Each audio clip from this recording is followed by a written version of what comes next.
eu gostaria de convidá-los para que abrissem a Bíblia, a Palavra de Deus, no livro de Josué, no capítulo 7. Podem ficar sentados, viu? Podem ficar sentados. Eu vou reprisar a mensagem que dei para os jovens hoje pela manhã, na Igreja Batista em Vila Zate.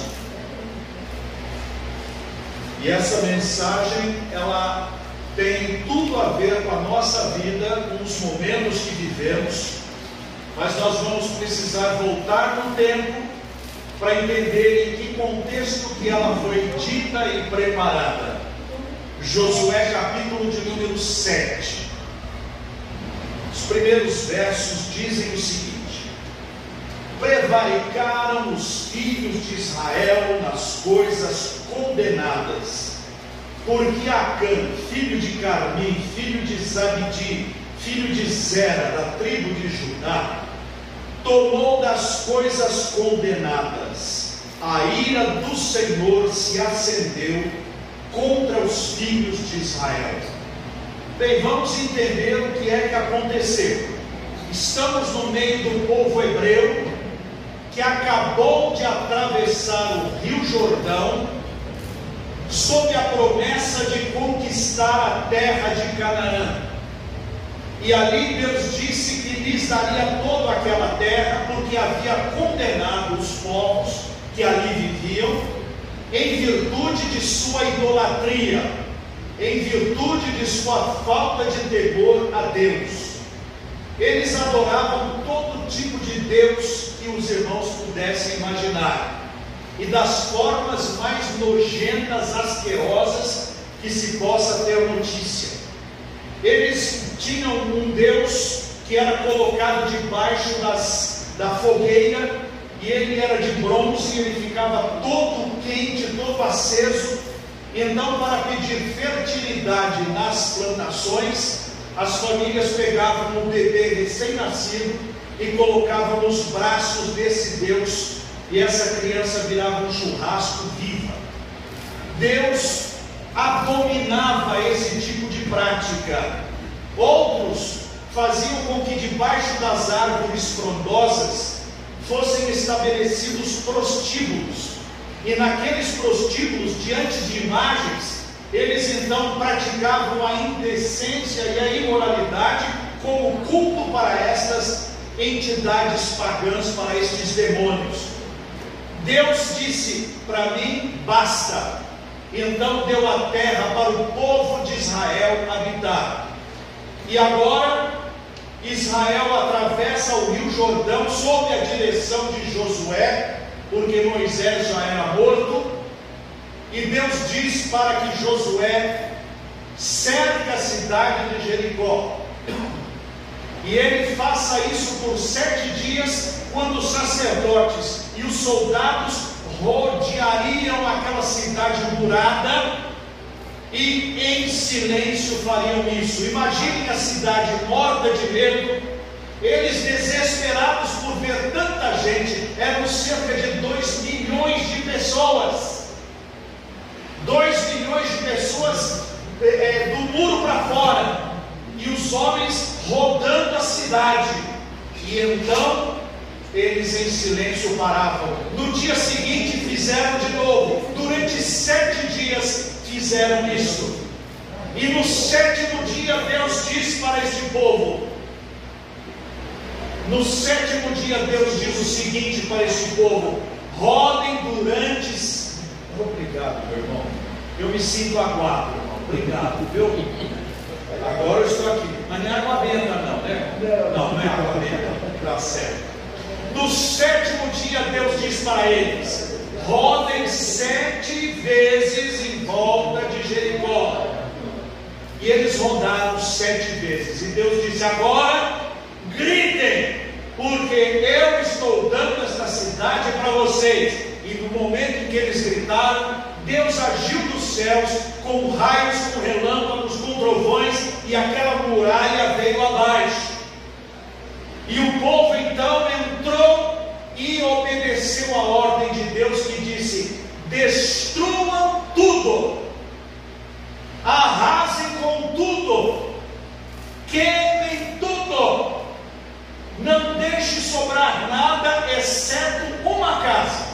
a casa da prostituta Raabe, onde a família tinha uma hospedaria, e quando os espias da terra foram lá ver como era a terra, ela os acolheu em casa. E então ela disse: olha, eu protegi vocês, mas quando vocês vierem invadir aqui, eu quero que vocês me protejam. Então os espias disseram: coloque todo mundo que você quer salvar dentro da sua casa e coloque lá uma fita para que a gente veja a sua casa. Se tiver gente fora, vai morrer, mas quem estiver dentro vai ser protegido. E assim fez essa mulher. Todos que estavam naquela casa foram protegidos, mas o resto tinha que ser arrasado: gado, pertences, ouro, prata, móveis, pessoas, tudo destruído. E o povo tomou Jericó. E o povo feliz da vida, dizendo: olha, nós temos a força, nós podemos. Mas no meio daquele povo, alguém não obedeceu à ordem de Deus. Um tal de Acã, no meio do povo, fez o que não era agradável ao Senhor e pegou das coisas condenadas. Coisas condenadas é a palavrinha anátema, coisas amaldiçoadas, coisas consagradas que deveriam ser destruídas. Ele pegou das coisas que não deveria ter pego, e Deus viu. Deus viu. Meus irmãos, quando nós recebemos Jesus como Salvador, nos é apresentado o Evangelho da cruz, nos é apresentado um caminho novo de salvação, de vida, de transformação. E Deus diz: sede santos, porque eu também sou santo. E Deus conhece a nossa vida. Se alguma coisa for errada, Ele sabe. Eu fiz uma pequena viagem na semana passada, e havia algumas comidas diferentes servidas lá naquelas mesas, e a gente quer provar de tudo para ver se a coisa vai bem, pouquinho, mas um pouquinho de cada. E enquanto você está comendo, tudo vai bem, até que você come alguma coisa que não sabe bem o que é, mas o seu estômago sabe. E quando aquela coisa errada entrou, eu senti. Eu comi tanta coisa boa, mas alguma coisinha que não prestou, o meu sistema digestivo percebeu. Na hora, ele mandou um aviso para baixo e um aviso para cima, dizendo: não recebe mais nada. E para baixo: destrói tudo. Dá para os irmãos entenderem o que aconteceu, né? Foi uma tragédia terrível. Diz a Bíblia que depois do povo conquistar Jericó, alguém estava com alguma coisa errada e Deus viu. Vamos seguir o texto? Verso número 2: enviando, pois, Josué de Jericó alguns homens a Ai, que está junto de Bet-Aven, ao oriente de Betel, falou-lhes dizendo: subi e espiai a terra. Subiram, pois, aqueles homens e espiaram Ai, e voltaram a Josué e lhe disseram: não suba todo o povo, subam uns 2 ou 3 mil homens a ferir Ai. Não fatigueis ali todo o povo, porque são tão poucos os inimigos. Assim, subiram lá do povo uns 3 mil homens, os quais fugiram diante dos homens de Ai, muito provavelmente falando: ai, fugiram de Ai, ai, ai, ai. Primeiro esnoba, né? Nós temos aí 400 mil soldados, 500 mil soldados, mas para que mandar essa turma? Manda 2, 3 mil, o inimigo é fraquinho, a gente acaba com ele. E de repente chegam lá e o povo põe esse exército de 2, 3 para correr.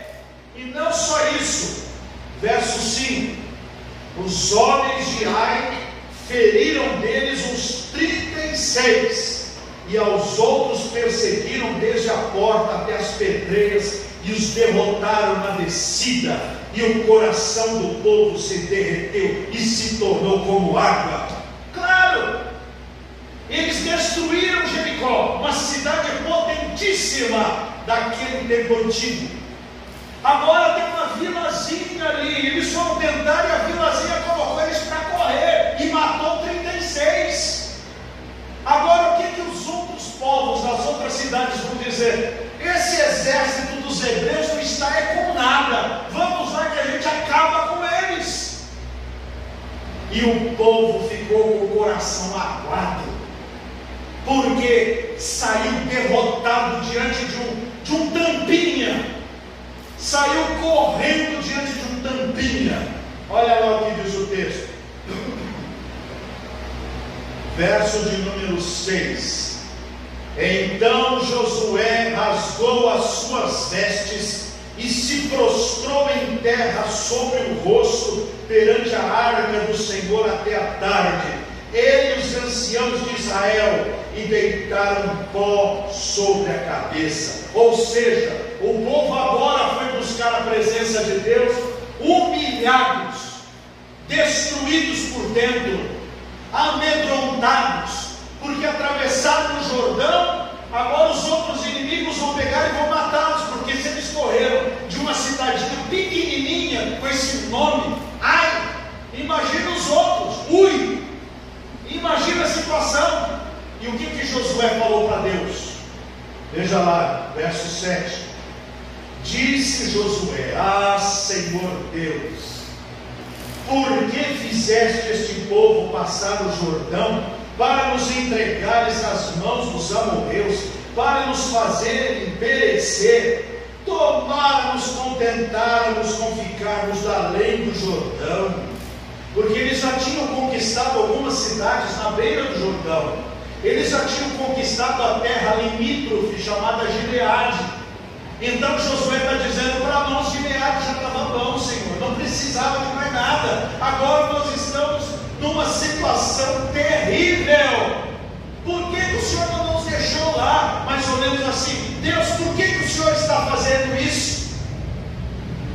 Espera aí, às vezes nós dizemos isso também.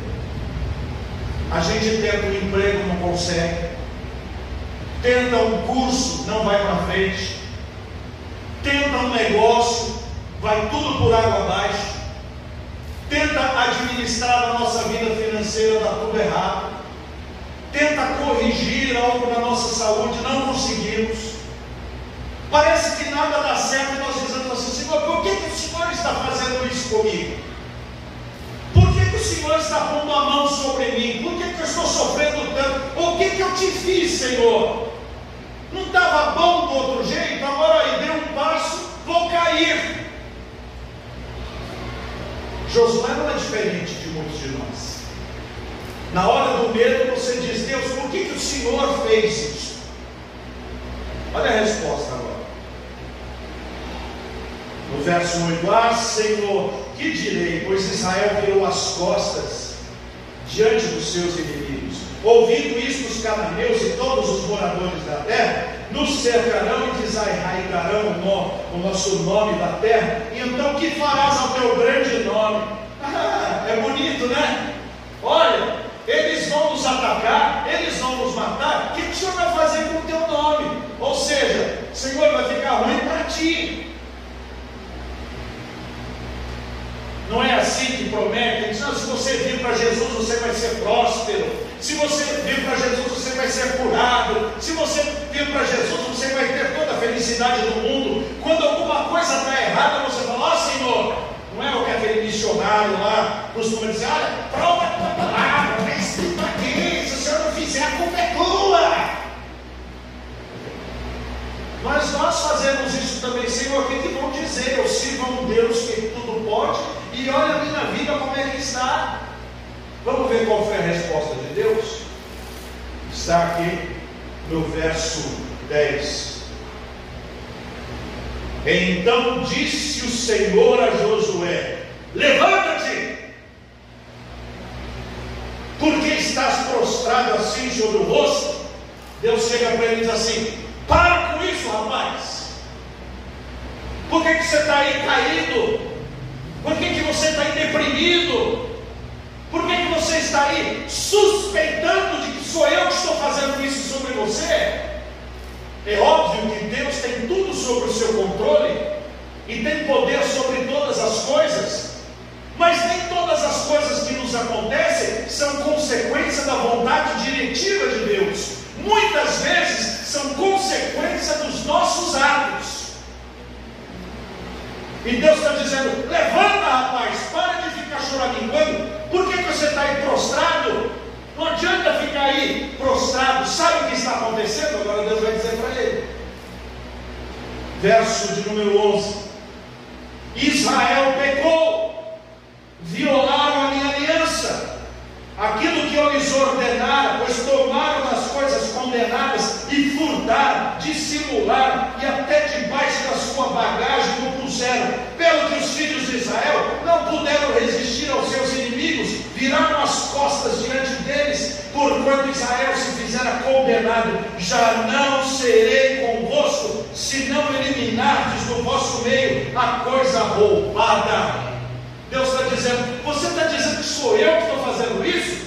É você mesmo, é o seu povo, é o seu exército. Eu não disse lá no começo: não peguem do que não devem pegar, não ponham a mão naquilo que foi consagrado a mim, não preservem aquilo que eu mandei destruir.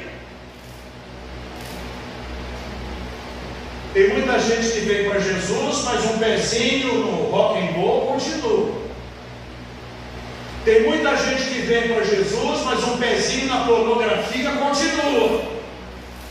Tem muita gente que vem para Jesus, mas uma fezinha num jogo bom continua. Tem muita gente que vem para Jesus, mas a linguinha fofoqueira continua. Tem muita gente que vem para Jesus, mas não custa nada ler a minha mão se eu passar diante de uma cigana. Tem muita gente que vem para Jesus, mas ainda consulta o seu signo. Tem muita gente que vem para Jesus, mas ainda tem medo de passar debaixo da escada. Tem muita gente que vem para Jesus, mas ainda não está inteiramente com Jesus. E quando Deus não o abençoa, ele diz que a culpa é de Deus. E Deus vira e diz: eu não mandei você ser santo, eu não mandei você limpar a sua vida, e tudo que era da vida velha você tirasse do seu caminho, você não tirou. E você o que quer? Eu não vou te abençoar desse jeito. No caminho que eu designei para você, vá que eu estou contigo. Mas você quer ir por sua conta? Vai, vire-se. Agora Deus virou o disco e disse: Josué, o seu exército não vai vencer enquanto estiver em pecado diante de mim.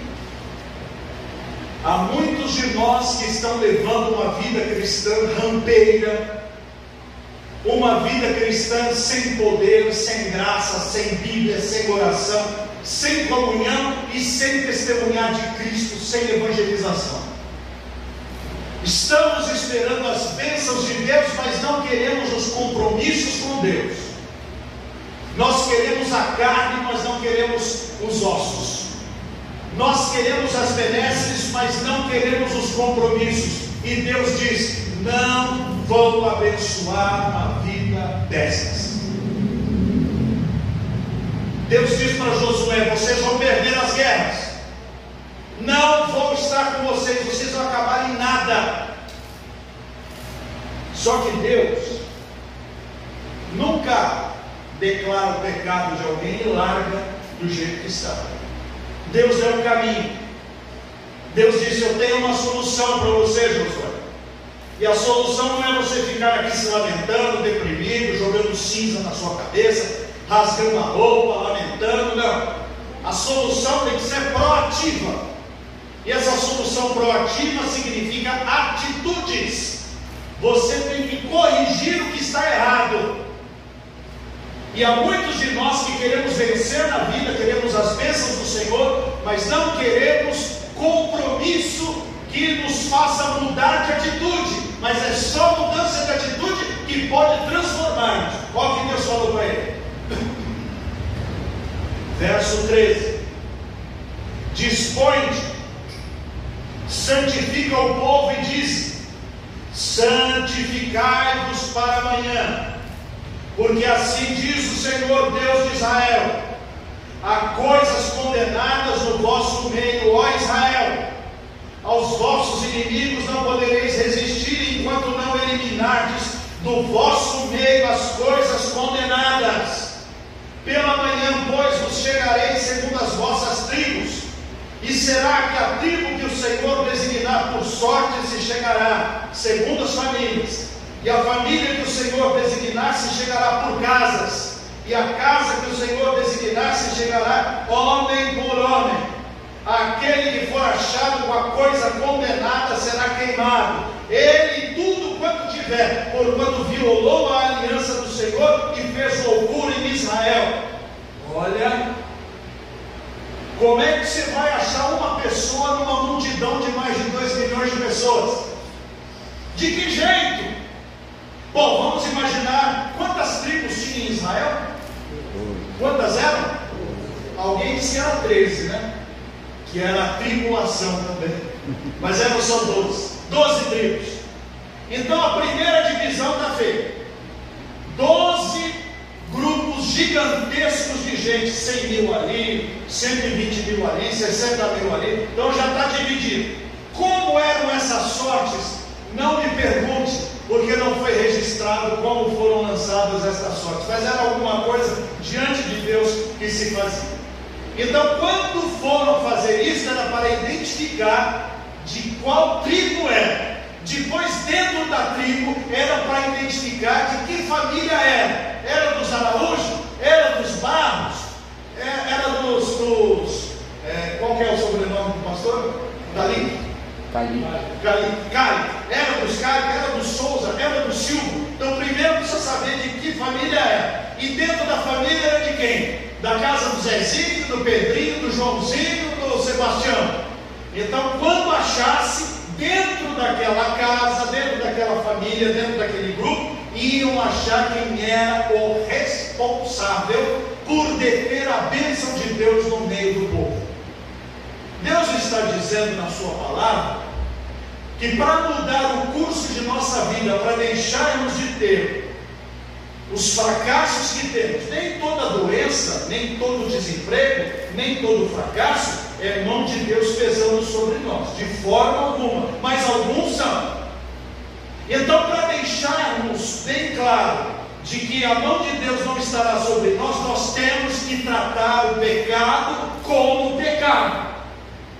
A gente precisa tratar o mal como mal, porque senão não vai resolver. Deus não se deixa vender, Deus não se deixa comprar, Deus não se deixa enganar. Se estiver errado, errado está. Quer mudar? Tira o erro do meio do caminho. E aí, o que aconteceu? Vamos ver? Vamos lá. Verso de número 16.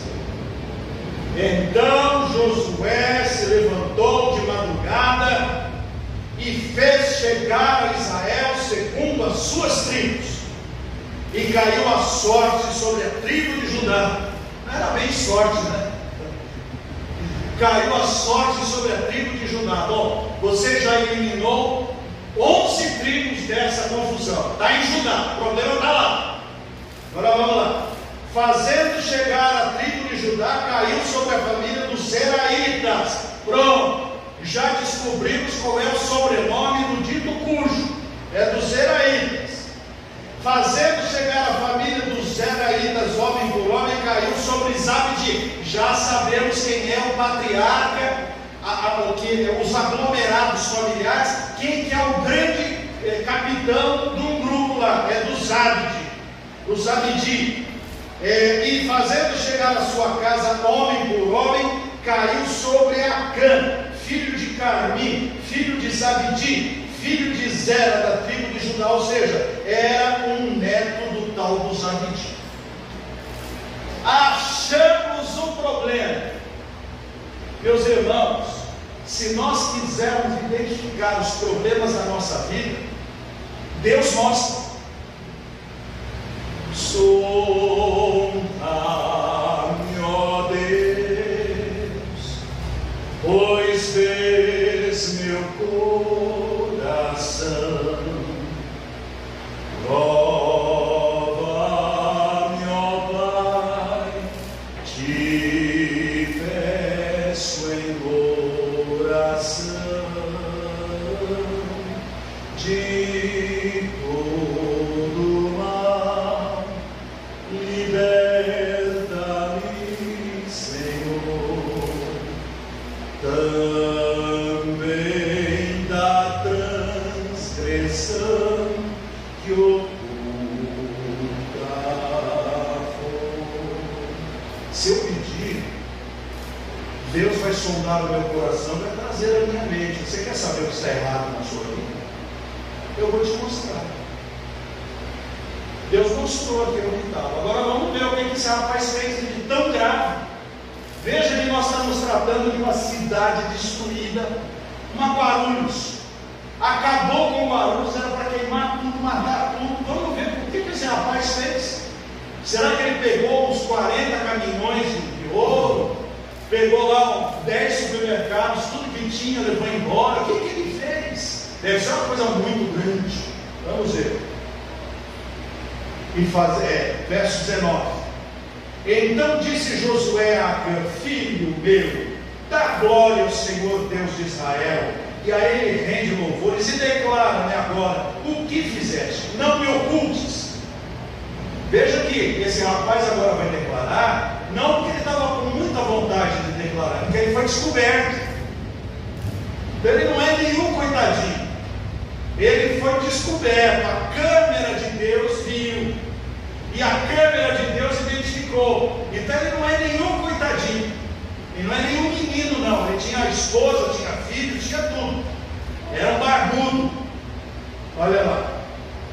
Então, verso 20, respondeu Acã a Josué e disse, verdadeiramente pequei contra o Senhor Deus de Israel, e fiz assim e assim. Quando vi entre os despojos uma boa capa babilônica e 200 ciclos de prata e uma barra de ouro do peso de 50 ciclos, cobicei-os e tomei-os, e eis que estão escondidos na terra no meio da minha tenda, e a prata por baixo. Rapaz, vamos pegar nas versões modernas. Olha, eu achei um tênis da Nike, eu achei um perfume, fala um perfume caro aí. Os meus são avanços, essas coisas baratinhas.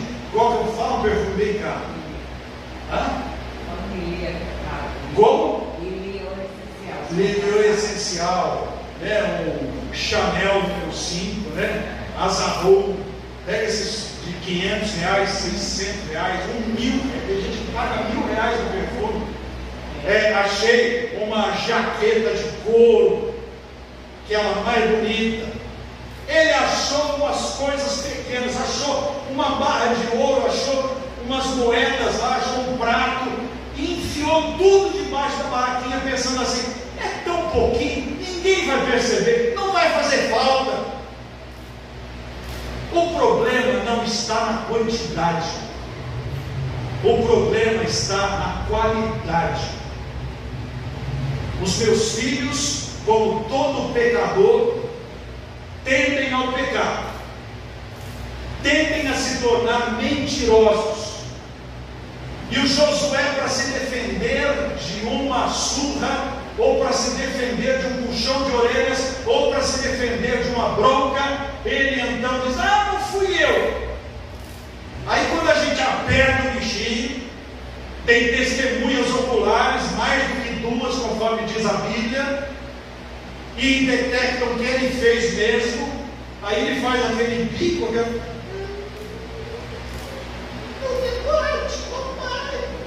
você não pode mentir. Não minta. Mas era uma coisinha tão pequena, era uma figurinha que ele pegou, era um brinquedinho da Maria, era alguma coisinha tão simples. Mas o problema não é a coisinha simples, o problema é o mal que está contido nesta atitude. Ela é o começo. Alguém que pega uma semente de peroba hoje, fala, isso aqui não tem, isso aqui é microscópio, não vale nada, vai pegar daqui 100 anos, o tamanho da árvore que está. O mal é assim, o mal é só uma sementinha, mas depois quando eclode e cresce, ele fica grande e terrível. Muitos estelionatários, muitos ladrões o são, porque os seus pais não corrigiram quando eles roubaram, ou quando eles mentiam quando eram pequenininhos. Ah, roubei umas goiabas no quintal da vizinha. Ai, não faça mais isso, viu, meu filho? Que não faça mais isso é catar pela orelha, ir lá na porta do dono da goiaba e falar assim: olha, eu peguei, eu vou pagar por elas. Quanto custou? Eu vim pedir perdão pelo que eu fiz. Aí o dono da goiabeira: não é tão pouco. Não, não é pouco não. Eu não estou criando um filho para o inferno. Eu não estou criando um estelionatário, um ladrão para o futuro. Os meus filhos não podem mentir. Eu não posso mentir. A mentira não vem de Deus. E são estas pequenas concessões que destroem a vida de uma pessoa. E esse Acã mentiu. Esse Acã escondeu o seu mal. As coisas escondidas vão te encontrar. Caim e Abel. E mais uma porção de filhos, né? Porque Eva teve muitos filhos. Não foi só Caim e Abel. Uma mulher antiga do Nordeste tinha quantos filhos? 25 filhos, 20, 30 filhos, numa vida que vai até 70, 80 anos. Imagina a Eva com 900 anos. Quanto filho que essa mulher deu à luz? Imagina. Não sabemos quanto tempo passou, mas está ali Caim e Abel. Caim odiava Abel. Caim pega e mata Abel. Não tinha ninguém lá para olhar. Talvez ele até tenha enterrado, porque a Bíblia diz que o sangue dele estava ali na terra. Mas Deus viu. E Deus chega para ele e diz: onde está teu irmão Abel? E ele fala: eu sou babado do meu irmão. Ainda é desrespeitoso com Deus. E Deus diz assim: o sangue do teu irmão está clamando. O teu pecado te achará. Em um dos meus ministérios, e o Espírito Santo reparte os dons conforme ele aprova. E para o ministério, uma das coisas que o Senhor me concedeu e foi para a glória dele é o dom do discernimento. Um rapaz lidava com o som, com a música, com a coisa, todo feliz, e usava umas expressões meio vulgares. Todo mundo ria dele, eu olhava aquilo, e um dia o Espírito de Deus falou no meu coração. Terminou a atividade, eu falei: fulano, vem aqui no meu gabinete. Oi pastor. Ele era carioca, pastor não sei o quê.